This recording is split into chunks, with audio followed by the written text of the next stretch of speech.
Et après mes études agricoles, en fait, je me suis lancé un petit peu dans autre chose parce que je ne pouvais pas prendre l'exploitation familiale du fait que mon papa n'avait pas la structure pour soit m'embaucher en tant que salarié, soit me prenant en société. Donc je suis parti un petit peu dans la grande surface, dans la grande distribution, travaillé pendant plus d'un an dans la grande distribution en tant que responsable. C'était un métier passionnant aussi. Je suis parti après travailler un petit peu dans la viticulture et ensuite je suis parti travailler dans une entreprise en tant que responsable de maintenance pendant un an et le métier me manquait.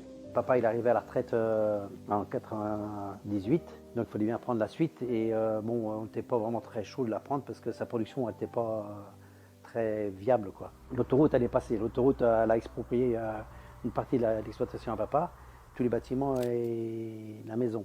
Donc ils ont touché un peu d'argent. Ça a permis de pouvoir acheter ce site-là, qui était un voisin, qui était juste à côté de la ferme des parents. Et les propriétaires, ils vendaient les terrains. Donc des circonstances qui étaient vraiment, les planètes étaient alignées. Donc on a pu reprendre la ferme avec Jean-François. Parce que l'agriculteur qui était en place, il pouvait prendre sa pré-retraite à condition de trouver un jeune. Enfin, il n'a pas trouvé un, il en a trouvé deux.